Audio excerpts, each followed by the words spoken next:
interconnected ocean, a vast blue expanse critical to life on Earth. And there's no better animal to represent the story of the ocean with all its splendor and uncertainty than the killer whale, or as it's scientifically known, the Orcinus orca. The orca lives in every corner of the ocean, from the Arctic to the Atlantic, the Southern to the Indian, to the mighty Pacific and beyond.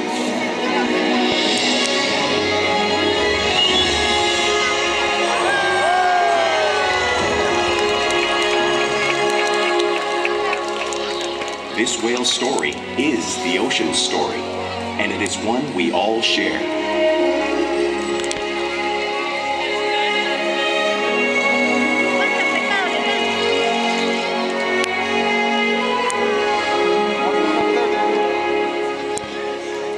Welcome to SeaWorld's Orca Encounter. I'm Jules, and I'm so honored to introduce you to this intriguing and majestic animal.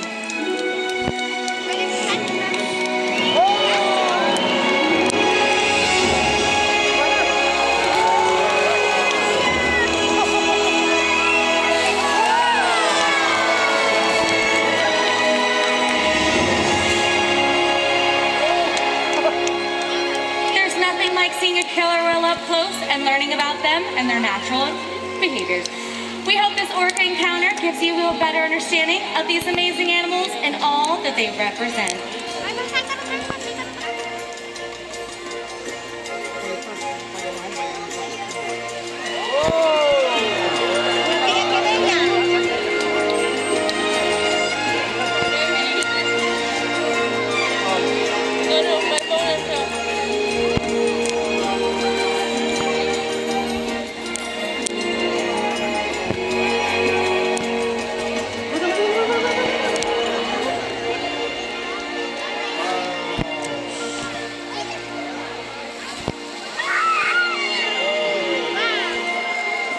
While they are found in every ocean, orcas living off the coast of Iceland are quite different than those near Costa Rica.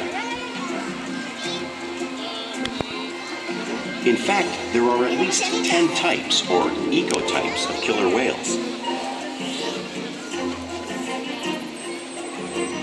An ecotype describes the differences between killer whales' size, physical form, prey, social structure, and habitat. As you can see, the differences are subtle, but noticeable when compared side by side. Orcas are adapted perfectly to their environments. And even the whale's black and white coloration has a purpose. It camouflages the outline of their bodies in the water, making it easier for them to surprise and catch their prey.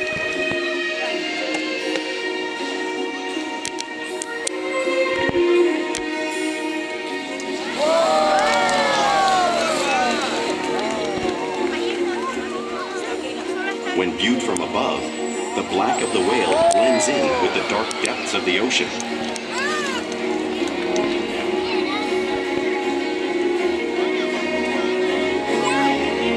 When viewed from below, the orca's white bellies match the brighter surface of the water, blending with the light above, giving them the perfect camouflage.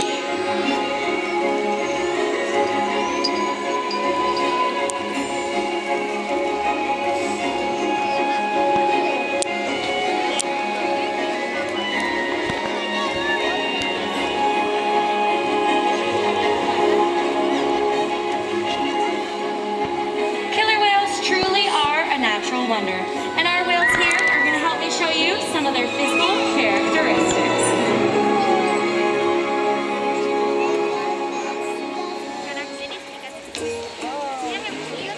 As you can see on Shouka, their blowhole is perfectly designed for catching a quick breath at the surface of the water. Even the location of their eyes works to their advantage. It looks like their eyes are located in the white patch, but that is a visual distraction.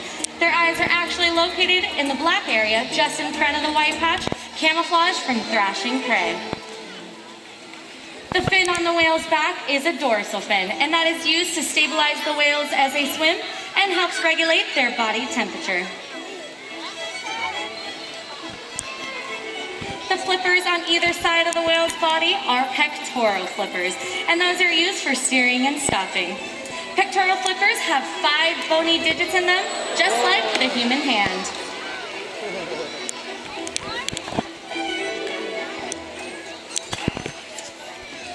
The lobes on either side of the whale's tail are called flukes, and the tail is the killer whale's engine, propelling them up to 30 miles per hour, which is about as fast as some of our speedboats.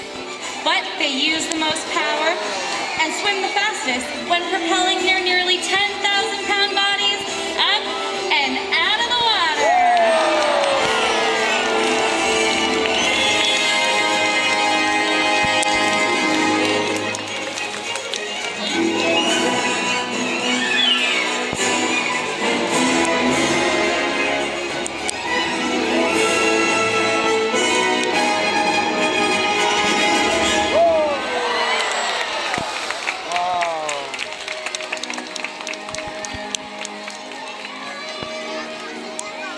Killer whales are highly social animals with a well-defined social structure. An orcapod is always led by a female. Though just half the size of her male counterpart, she is in charge. It's all about attitude, not size. Because they live and work as a group, orcas need to communicate with sounds and body language. Orcas use clicks for echolocation or navigation.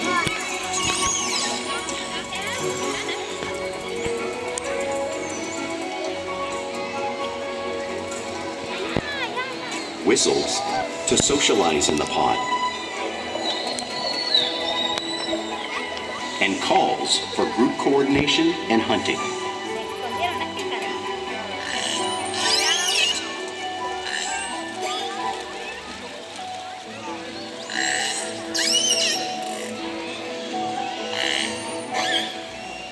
Vocal development studies here at SeaWorld show that early on, calves learn vocalization from their mothers.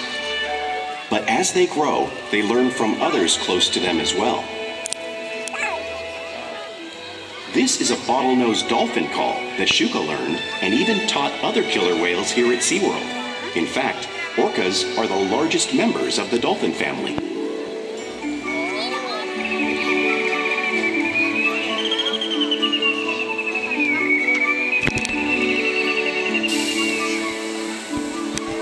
Whales here and in the wild use vocalization to communicate all the time. Like all animals, killer whales are excellent communicators. And they also use body language as a form of communication. Pectoral slaps can be used at the surface to show dominance and to get noticed. For example, a mother may use a pec slap to get the attention of her calf.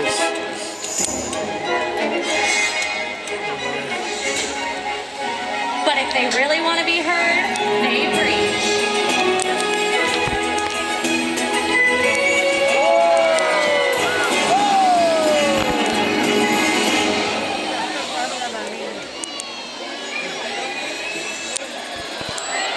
Spy hopping is a way for killer whales to coordinate and get a better view of their surroundings when they hunt.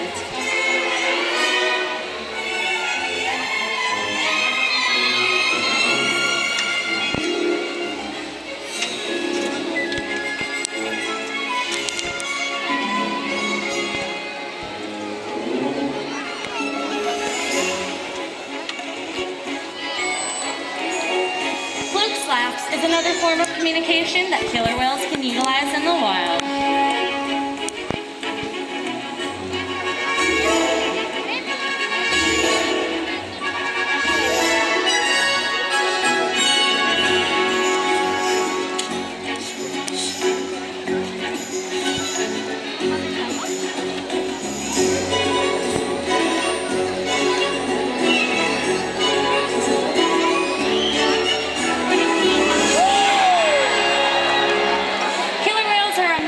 Communicators, so it's no wonder they're at the top of the ocean's food chain.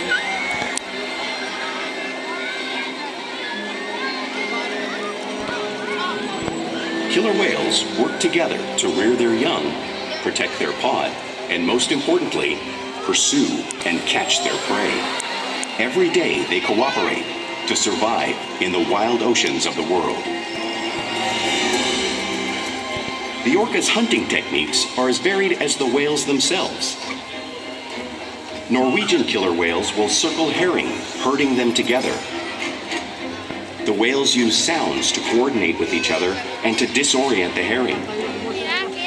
With the fish confused and contained, the whales stun them with their powerful tail flukes, making for an easy meal.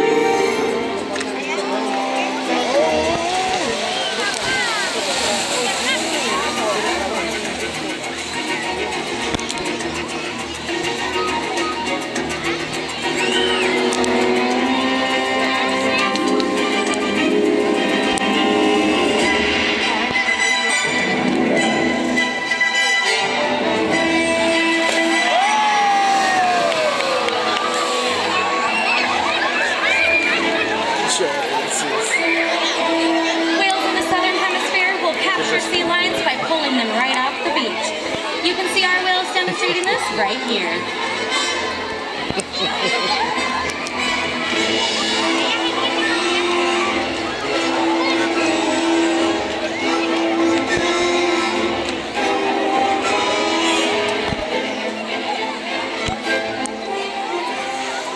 Antarctic orcas will actually create waves washing over floating ice, knocking unsuspecting seals right into the water. You can see our whales doing the same wave-making technique at the front of the pool, demonstrating some of the many complex and impressive hunting behaviors killer whales have developed all over the world.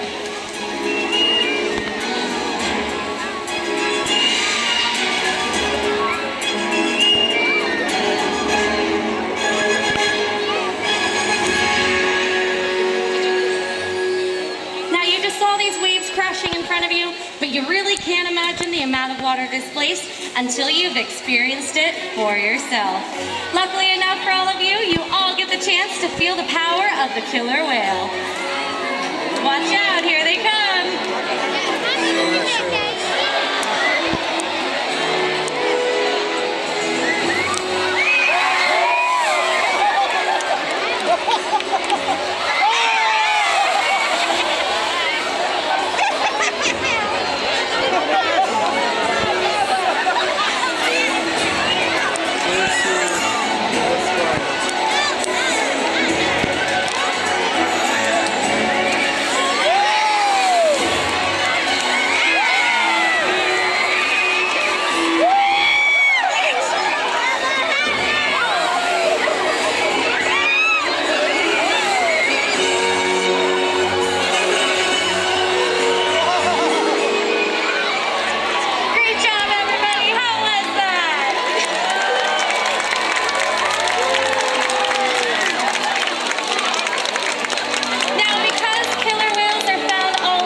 Because killer whales are the ultimate team player.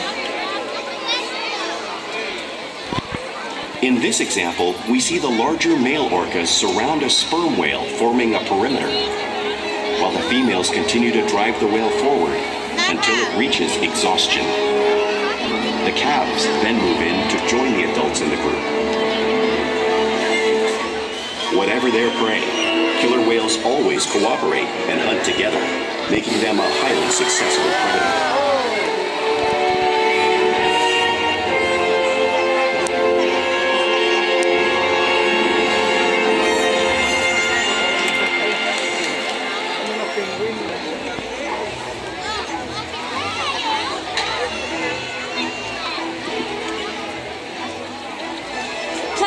Important part in everyday life for killer whales. It's how they teach their young to hunt and develop their skills as they grow.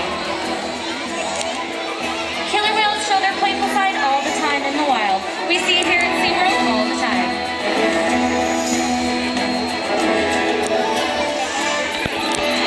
Porpoising is when a killer whale swims fast at the surface, breaking out of the water breeze.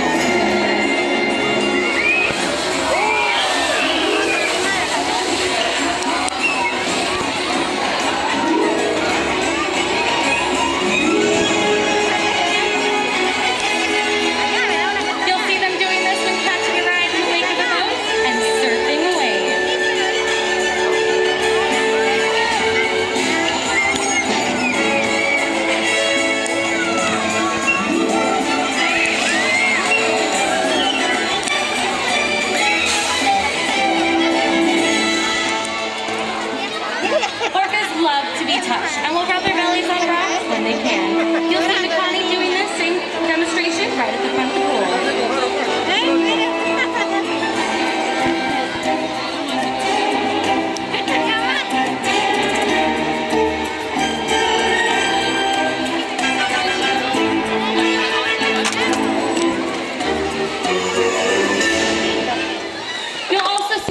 Imitate each other in the wild. We see here at SeaWorld all the time.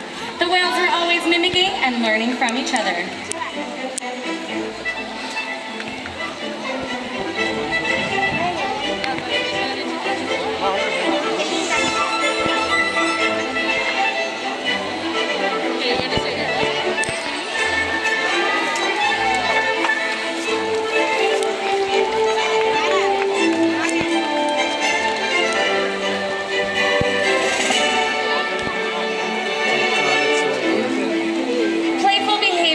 Purpose. Out in the wild, a tail whip can be used as a hunting technique to stun fish. But today, these whales just might be stunning all of you.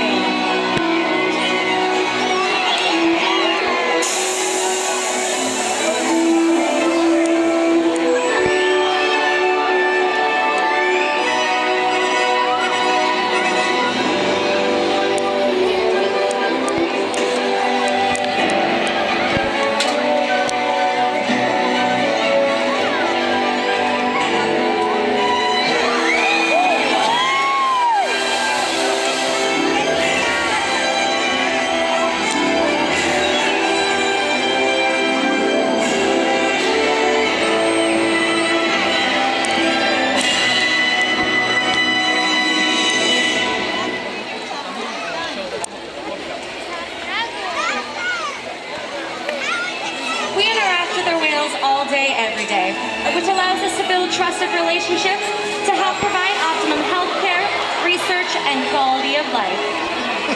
Our whales take an active role in their own health and well-being.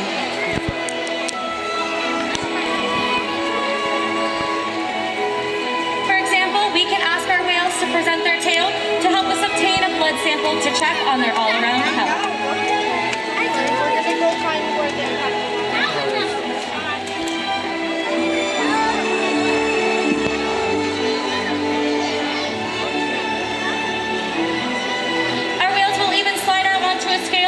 Like you can see Orca doing in the video. This allows us to check their weights weekly to check that the youngsters are growing properly and that the adults are maintaining a healthy weight. We can even ask for a breath sample from their blowhole.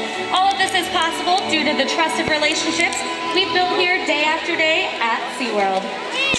Now everybody, I'd like to take a moment to introduce you to a very special whale. Everybody give a big warm welcome to Kalia.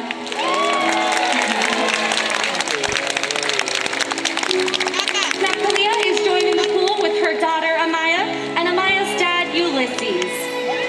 All of the whales in our pod take part in many research studies to help their wild counterparts.